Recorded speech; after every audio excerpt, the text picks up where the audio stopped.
Buenos días, buenas tardes, buenas noches, dependiendo del lugar, de la hora a la que hayas elegido escucharnos. Seguimos en estos espacios semanales, en estos episodios, en estas conversaciones de mentes con Rubén Fornell. Rubén, buenos días, buenas tardes, buenas noches, ¿qué tal? Hola, ¿qué tal? Bueno, Rubén, hablando cada semana de temas que importan después de ese episodio especial la semana pasada en el que hablábamos con Rocío Lacasa, en el que hablábamos sobre la ansiedad, y hoy vamos a abordar un tema que tengo que reconocer que he tenido que buscar qué significaba, lo de filofobia, pero que una vez que lo he descubierto, la verdad, me parece interesantísimo. ¿Qué es la filofobia? Nos lo vas a contar después, pero vamos a aclararlo, por si acaso hay alguien que Claro le que pasa sí. como a mí. Pues la filofobia es el miedo a enamorarse, a tener esa conexión emocional con otra persona a un nivel de vínculo profundo.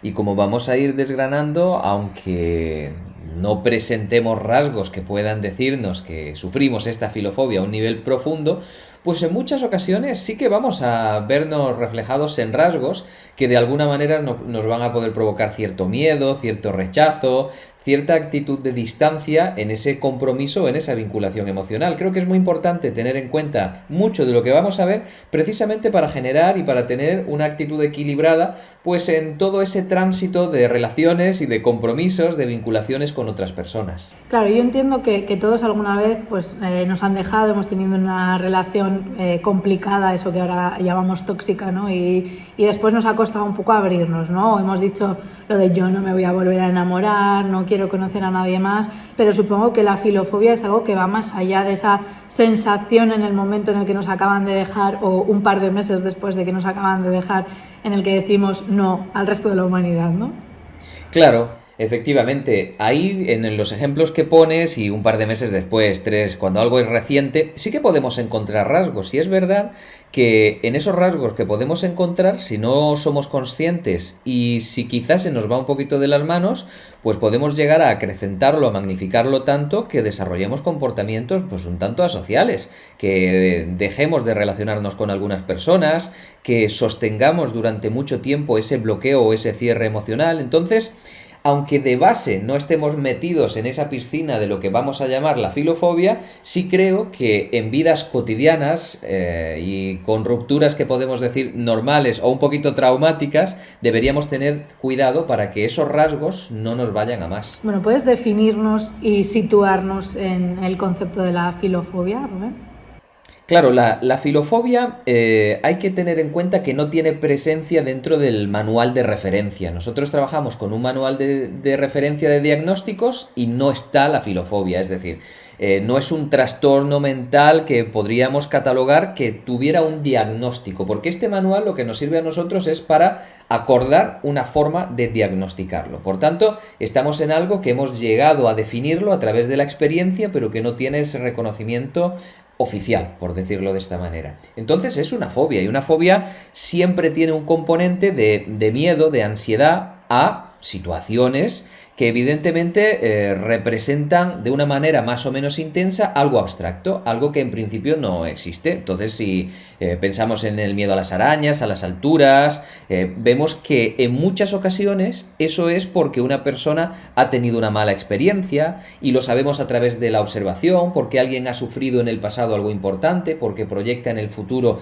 algo que le causa mucho miedo. Entonces, como digo, no hay un diagnóstico oficial, pero sí que sabemos que la filofobia es ese miedo a enamorarnos, como decía antes, a conectar emocionalmente en el vínculo profundo con una persona y que además nos puede limitar enormemente en nuestra vida, porque la filofobia puede ser súper incapacitante, puede llegar a una situación de aislamiento social y estas alteraciones al fin y al cabo se convierten como una gran bola de nieve que nos van llevando a problemas en nuestra identidad, a cuestionarnos, a tener un mal diálogo interno, a sentirnos mal, a empezar a presentar algunos síntomas. Entonces, desde estos rasgos que aunque no tengan esa parte oficial sí que están representados en la experiencia, es desde los que definimos este miedo a enamorarnos. ¿Cuáles son los síntomas de la filofobia? ¿Cómo podríamos identificarla, Rubén? Bueno, hay muchos síntomas que podemos llegar a ligarlos y que podemos identificarlos dentro de lo que sería la filofobia.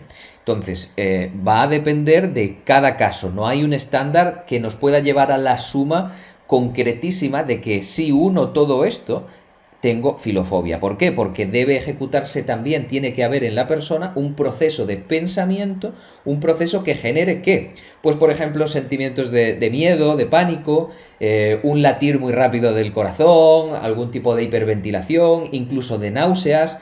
Habrá una estrategia de pensamiento, unos hilos de pensamiento sobre que voy a ser juzgado, que me va a evaluar la persona, que siento muchísima vergüenza, mucho miedo, me voy a imaginar un montón de situaciones con pensamientos negativos dentro de lo que sería la relación, voy a hacer un acto de aparente previsión sobre todo lo malo que puede pasar.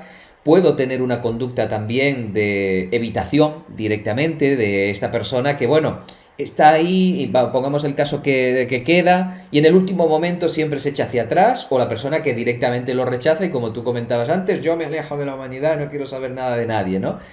En un extremo, que no es lo más regular, pues podríamos encontrar algún tipo de ataque de pánico, pero tengo que decir desde la experiencia que antes de encontrar que una filofobia pueda llegar a un ataque de pánico, la persona genera un montón de mecanismos como la evitación, un montón de mecanismos adaptativos desde que se queda en casa hasta que se sale del mundo, hasta que con todos los pensamientos que ha ido almacenando sobre todo lo malo que podría pasar, pues por así decir, se queda tras la barrera y no llega a provocarse un estado emocional que le pueda llevar al descontrol como sería un ataque de pánico. Si revisamos nuestro pasado, ¿qué nos puede indicar que sufrimos cierto miedo al amor? Pues hay rasgos muy importantes que se asientan en el pasado como predictores de que vamos a poder tener algunos de estos rasgos presentados en nuestra vida. Es importante entender que esto no es un on-off, que cuando yo trato y he traído aquí la filofobia a día de hoy, no es porque o la tenemos o no la tenemos. Esto no es lo más importante. Lo que más nos puede servir es que podemos presentar algunos rasgos que nos influyen negativamente y que forman parte de este tema que estamos tratando hoy. Sobre todo porque sí es verdad que si revisamos ese pasado, pues casi todos vamos a compartir algunas cosas. Pongamos el caso de una separación dolorosa. Bueno, pues una separación dolorosa, yo creo que un porcentaje muy alto de la población hemos vivido. ¿Y eso qué va a provocar? Pues que evitemos alguna situación que potencialmente puede presentarnos lo mismo. Es decir, o a perfiles de personas, o incluso la situación completa de volver a enamorarnos o de compartir la vida. Esos pueden comenzar a ser rasgos, esas evitaciones, esos procesos de pensamiento de seguro que me engañan, es que todos los hombres o las mujeres son no sé cuánto, es que yo ya no voy a... Todo eso puede entrar dentro de lo que llamaríamos normalidad hasta que viene a limitarnos la vida, hasta que eso se sostiene en el tiempo, lo magnificamos, lo agrandamos tanto, que entonces sí que nos está limitando algo que ya no se asienta en la realidad. Pongamos un caso muy sencillo, es ese momento en el que yo estoy súper dolido, lo tengo para mí reciente, aunque haya pasado, vamos a poner el caso, 9 meses, y hay una persona que me quiere conocer. Yo la rechazo o lo rechazo porque digo...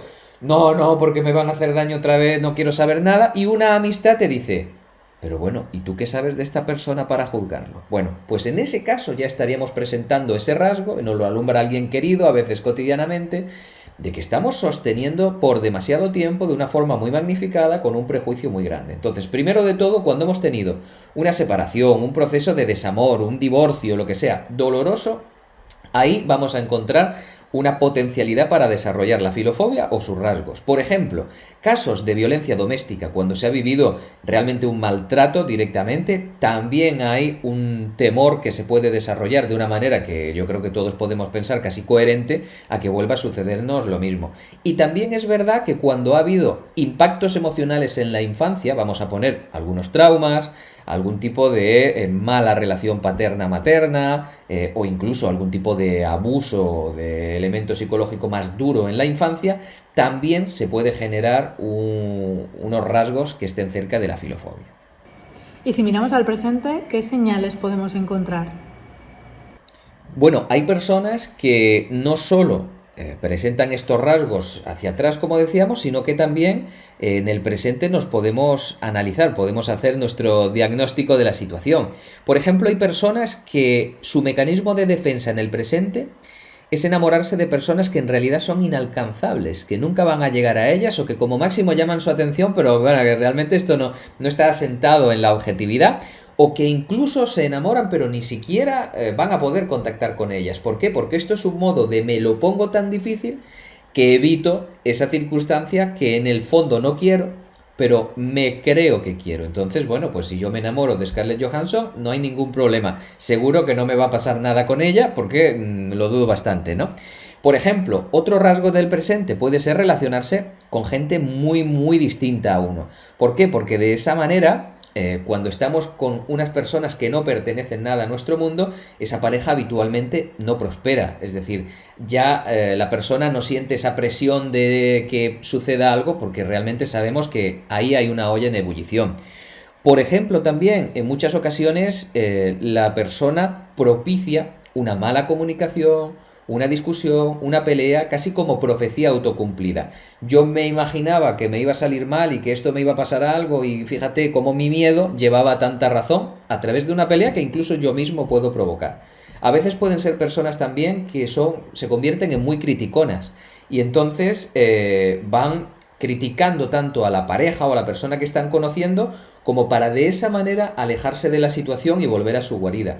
Y por supuesto, lo más típico del presente es el aislamiento, es que esta persona acabe rechazando a quien se le acerca mucho, o acabe aislándose desde un lugar en el que, como veníamos diciendo, pues salga del mundo, ¿no? Bueno, quienes nos siguen ya saben que no nos limitamos a exponer el asunto o a hablar de cuáles son los síntomas, sino también a buscarle soluciones que podemos hacer.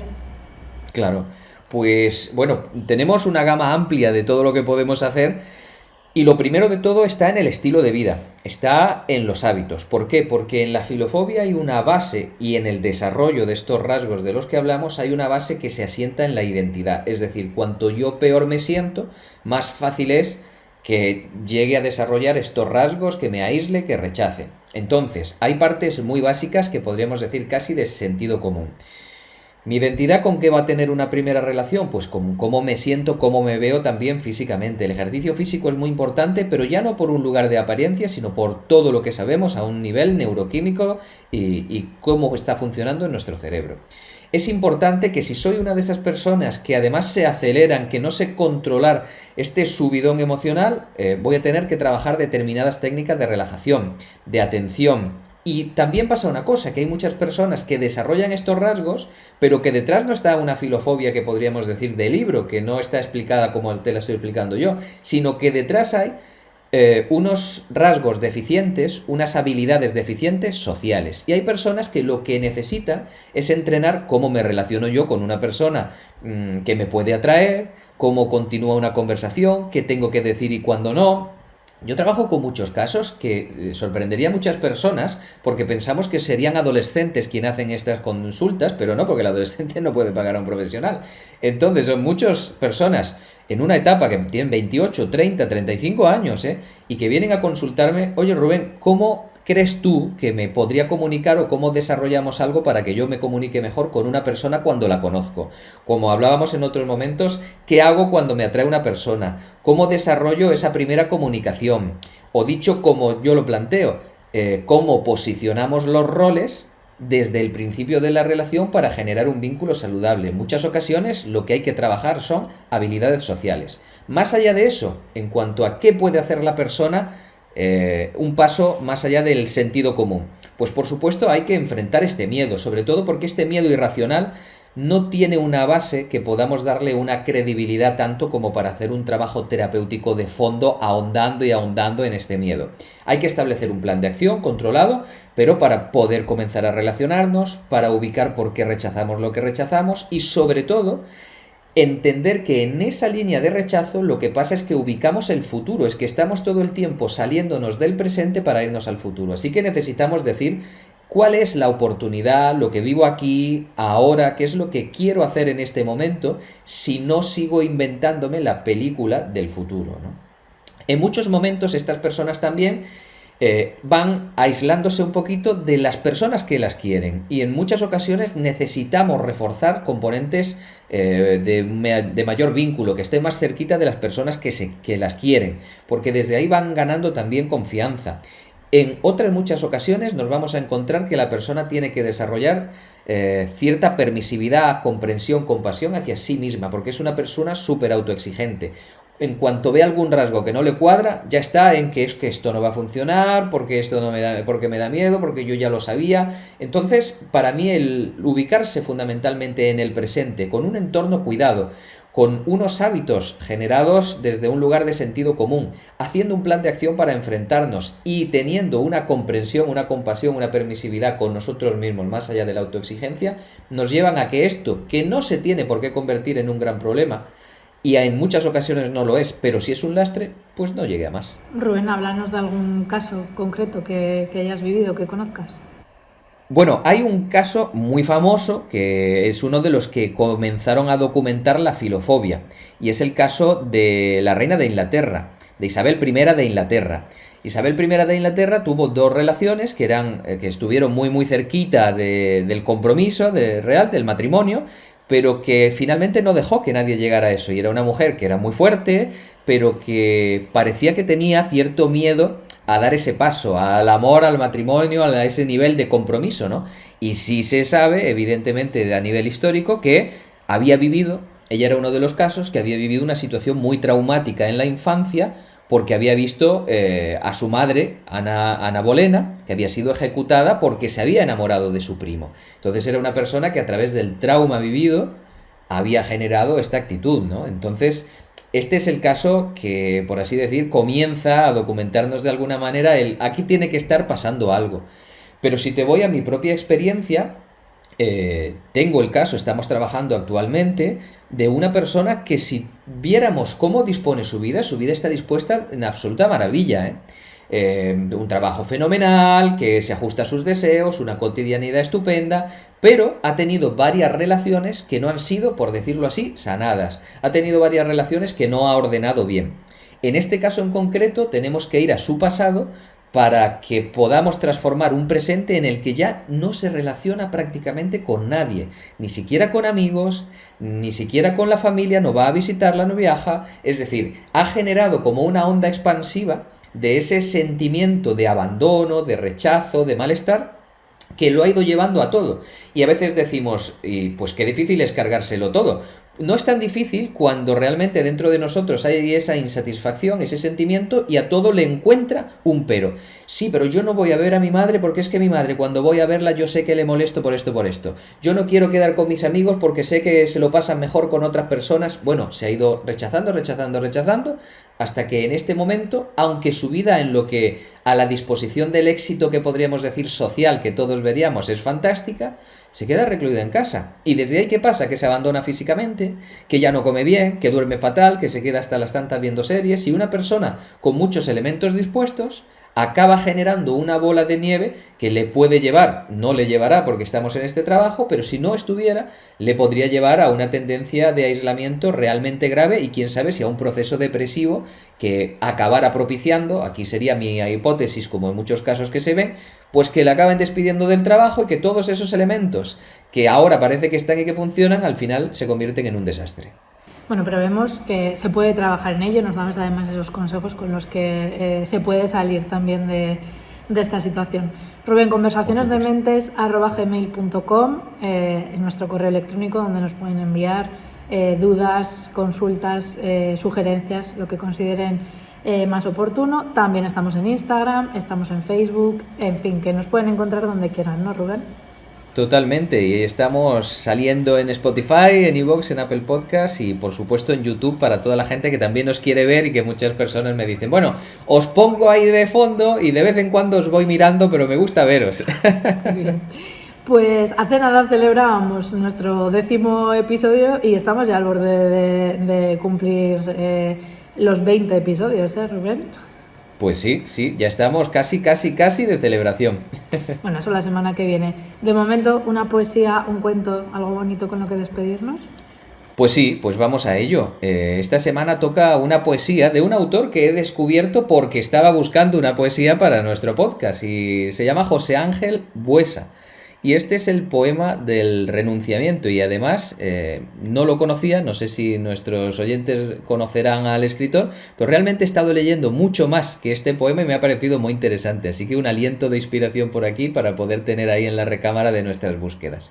Y este poema dice así: pasarás por mi vida sin saber qué pasaste, Pasarás en silencio por mi amor y al pasar fingiré una sonrisa, como un dulce contraste del dolor de quererte, y jamás lo sabrás. Soñaré con el nácar virginal de tu frente, soñaré con tus ojos de esmeraldas de mar, soñaré con tus labios desesperadamente, soñaré con tus besos, y jamás lo sabrás. Quizá pases con otro que te diga al oído esas frases que nadie como yo te dirá, y ahogando para siempre mi amor inadvertido, te amaré más que nunca, y jamás lo sabrás. Yo te amaré en silencio como algo inaccesible, como un sueño que nunca lograré realizar, y el lejano perfume de mi amor imposible rozará tus cabellos, y jamás lo sabrás. Y si un día una lágrima denuncia mi tormento, el tormento infinito que te debo ocultar, te diré sonriente, no es nada, ha sido el viento. Me enjugaré una lágrima y jamás lo sabrás.